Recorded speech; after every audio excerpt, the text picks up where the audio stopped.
नमस्कार दोस्तों, इस वीडियो में हम बात करेंगे एसएससी सीएचएसएल 2024 जिसकी पोस्ट प्रेफरेंस का नोटिस एसएससी ने जारी कर दिया है। तो इस नोटिस की कुछ इंपॉर्टेंट बातें देखेंगे और एक लाइव डेमो के माध्यम से देखेंगे कि पोस्ट प्रेफरेंस हमें कैसे भरनी है और किन किन बातों का हमें ध्यान रखना है पोस्ट प्रेफरेंस भरते समय। क्योंकि पिछले कुछ सालों में भी देखा गया है कुछ कैंडिडेट्स ने एक छोटी सी मिस्टेक की वजह से पोस्ट प्रेफरेंस भरने में कुछ मिस्टेक कर दी और फाइनल मेरिट लिस्ट में उनका नाम नहीं था। तो चलिए सबसे पहले बात कर लेते हैं इस नोटिस से कुछ इंपॉर्टेंट पॉइंट। जैसा कि आप देख सकते हैं कि ऑप्शन कम प्रेफरेंस जो अलग अलग डिपार्टमेंट्स और पोस्ट के लिए भरे जाने हैं वो 4 फरवरी 2025 शाम 6 बजे यानी आज शाम 6 बजे से और 8 फरवरी 2025 11:59 PM यानी 8 फरवरी 2025 रात 12 बजे से पहले सिर्फ ऑनलाइन मोड में ही भरे जाएंगे। इसके बाद अगर हम देखें तो ये क्लियर कट मेंशन किया गया है कि कोई भी फिजिकल सबमिशन नहीं करना है प्रेफरेंस फॉर्म का।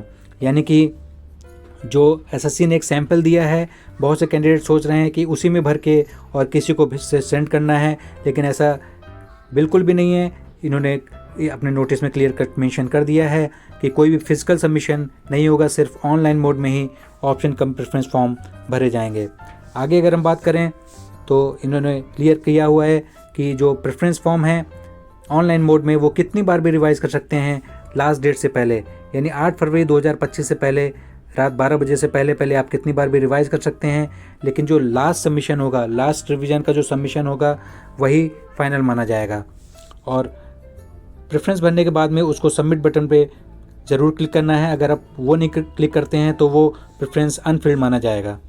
इसके बाद में कुछ इंपॉर्टेंट पॉइंट और भी दे रखे हैं कि जो एलिजिबिलिटी क्राइटेरिया है, यानी कि जो कलर ब्लाइंड कैंडिडेट्स हैं वो किस पोस्ट के लिए एलिजिबल हैं, वो सारी चीज़ें आप देख के अपने जो वैकेंसीज़ का फॉर्म आया हुआ है कि कौन कौन सी पोस्ट में किसके लिए, उसके लिए पीडब्ल्यूडी कैंडिडेट या कलर ब्लाइंड कैंडिडेट एलिजिबल हैं या नहीं, वो देखने के बाद ही पोस्ट प्रेफरेंस भरें।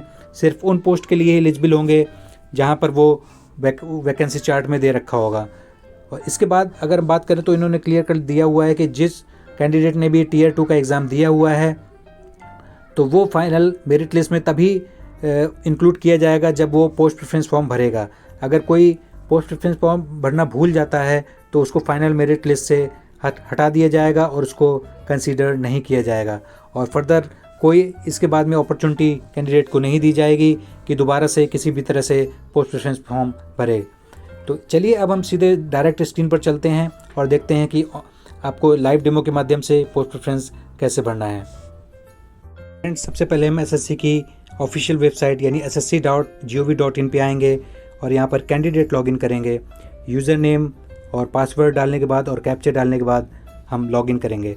तो इस तरह से हमारा लॉगिन हो जाएगा। उसके बाद हम इस पेज पे आ जाएंगे जहाँ पर दिया होगा ये सारे टैब्स होंगे। लाइव एग्जामिनेशन, इसके बगल में माई एप्लीकेशंस।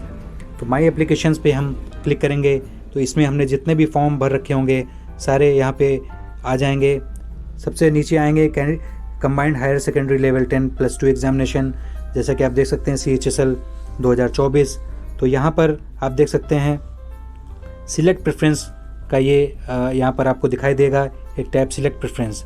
तो यहाँ से हम इस पर क्लिक करेंगे तो इस तरह से एक पेज खुलेगा जिसमें ऑप्शन कम प्रेफरेंस फॉर्म CHSL 2024, यहाँ पर कैंडिडेट नेम, आप सारी चीज़ें पूरी डिटेल आपकी आ जाएगी। इसके बाद में यहाँ पर आपकी सिलेक्ट प्रेफरेंसेस में आप देख सकते हैं ये सारे कोड दे रखे हैं और उसके सामने मिनिस्ट्री और डिपार्टमेंट का नाम दे रखा है। एक बार आप इसको पढ़ लेंगे और उससे पहले आप जो वैकेंसी का चार्ट रिलीज़ किया है वहाँ पे जाके वैकेंसी भी देख लेंगे। नॉर्मली ये जो कोड दे रखे हैं ये सीरियल वाइज ही है। L01 यानी national commission for scheduled tribes, ये उस वैकेंसी चार्ट में भी सबसे पहले नंबर पे, एक नंबर पे ही है। तो ये सारे आप देख सकते हैं, इनको पढ़ लेंगे। इसके बाद हम नीचे आएंगे, ये सारे मिनिस्ट्री डिपार्टमेंट के नाम लिखे हुए हैं।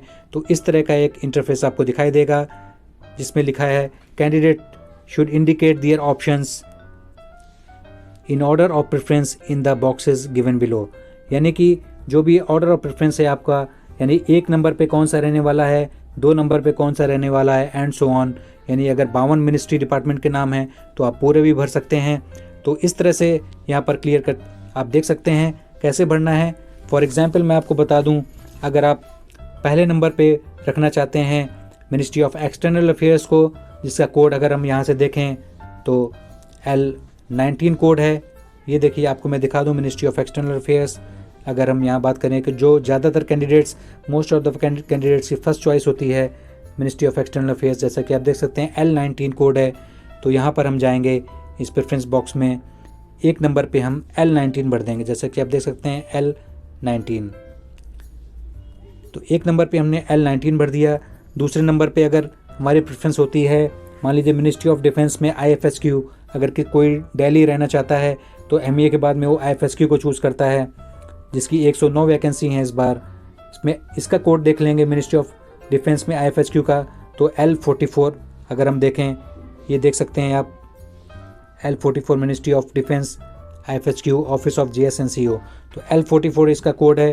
तो यहाँ पर हम 2 नंबर पे L44 यहाँ पर फिल कर देंगे। कैपिटल लेटर में करना है, स्मॉल लेटर में नहीं करना है। ये छोटी छोटी बातें आपको ध्यान में रखने की ज़रूरत है। L44 भर दिया। 3 नंबर पे अगर हम चूज़ करें कि सेंट्रल पासपोर्ट ऑफिसेज जो मिनिस्ट्री ऑफ एक्सटर्नल अफेयर्स के अंडर आता है, इसमें 301 वैकेंसी हैं, अगर इसका कोड L20 है तो 3 नंबर पे अगर हमें भरना है पासपोर्ट ऑफिस के लिए तो L20 यहाँ पे भर देंगे, एंड सो ऑन। इसी तरह से अगर जो इसके बाद में आप प्रेफरेंस देना चाहें, जैसे कि 4 नंबर पे अगर आप मिनिस्ट्री ऑफ डिफेंस में इंडियन कोस्ट गार्ड को रखना चाहें, जिसमें 47 वैकेंसी हैं, तो इसका कोड हम देख लेंगे ऊपर से। ये पहले से ही आप एक रफ वर्क एक पेपर में करके रखेंगे, ताकि इसको फिल करने में आपको बार बार ऊपर दोबारा से कोड देखने की ज़रूरत ना पड़े। जैसे कि L11 कोड है इसका, तो यहाँ पे L11 कोड फिल कर देंगे। तो इस तरह से हम ये जो भी हमारे चॉइस हैं, हम ये कोड सारे इसमें डाल देंगे। यानी कि अगर मेरी 7 डिपार्टमेंट की चॉइस है तो मैं सिर्फ 7 ही डालूँगा, और इसको फिर आगे हम यहाँ पे रीसेट भी कर सकते हैं। अगर दोबारा से आपको करना है तो रीसेट कर सकते हैं, या फिर इसके आगे हम नीचे आ जाएंगे। डिक्लेरेशन में ये सारे पॉइंट्स दे रखे हैं, आपको इनको पढ़ के और आई एग्री में ये टिक करना होगा, I agree to above terms and conditions. इसके बाद ये जो आप देख सकते हैं ये सबमिट बटन है, इस पर क्लिक करना बहुत ज़रूरी है। जब तक आप सबमिट नहीं करेंगे तब तक वो फाइनल सबमिट नहीं माना जाएगा। तो चलिए, जैसा कि मैंने आपको दिखाया, आप जितने भी अपने चॉइस के मुताबिक यहाँ पे भर सकते हैं। आप चाहें तो 52 के 52 डिपार्टमेंट भर सकते हैं, लेकिन मेरी एक रिक्वेस्ट है उन कैंडिडेट से जो SSC CGL में अच्छा परफॉर्म किए हैं और उनके चांसेस हैं कि CGL की पोस्ट में उनका सिलेक्शन हो जाएगा और वो CHSL की जॉब नहीं करेंगे, क्योंकि मैं मोस्ट ऑफ द कैंडिडेट जो CGL का एग्ज़ाम दिए हैं वो CHSL का भी एग्ज़ाम दिए हैं, और ज़्यादातर लोग CHSL की जॉब ज्वाइन नहीं करते हैं। हाँ, अगर आपकी कुछ चॉइस है जैसे कि मिनिस्ट्री ऑफ एक्सटर्नल अफेयर्स या AFHQ दिल्ली में रहने के लिए, तो आप उनको भर सकते हैं केवल, बाकी आप छोड़ सकते हैं, ताकि इससे दूसरे कैंडिडेट्स का नुकसान ना हो। अगर आपको भी वही इसमें भी आपको एक पोस्ट मिल रही है और आपको CGL में भी एक पोस्ट मिल रही है, तो आप नौकरी तो सिर्फ एक ही करने वाले हैं, सिर्फ यहाँ पे एक पोस्ट आप ख़राब करने वाले हैं, और वही पोस्ट किसी ज़रूरतमंद को मिल सकती थी। तो इस तरह से हम यहाँ पे ये फिल करने के बाद में, यहाँ क्लिक करने के बाद में I agree to the above terms conditions, सीधे सबमिट बटन पे क्लिक कर देंगे। तो इस तरह से देखें, इस तरह से मैसेज आएगा, your preference has been submitted successfully. अब यहाँ से आप जो प्रिंट बटन है, प्रिंट टैब में क्लिक करके इसका प्रिंट आउट भी ले सकते हैं। आप अपने फ्यूचर रेफरेंस के लिए प्रिंट आउट ले सकते हैं, जो कि आपकी डिवाइस में सेव हो जाएगा।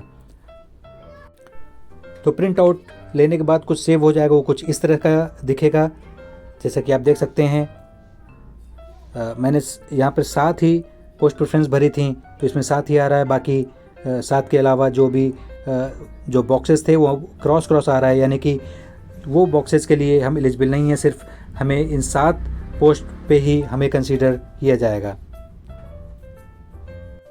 तो फ्रेंड्स, इस तरह से आपने देखा, ये कुछ इंपॉर्टेंट बातें थी पोस्ट प्रेफरेंस भरने से रिलेटेड। आपने कैपिटल लेटर में ही प्रेफरेंस भरनी है, और आप जिन पोस्ट डिपार्टमेंट को चूज़ करना चाहते हैं सिर्फ वही भरें, ताकि जो वैकेंसी है वो आप ख़राब ना करें। आप जिस डिपार्टमेंट को ज्वाइन करना चाहते हैं सिर्फ वही भरें। तो thank you so much for watching this video. जय हिंद।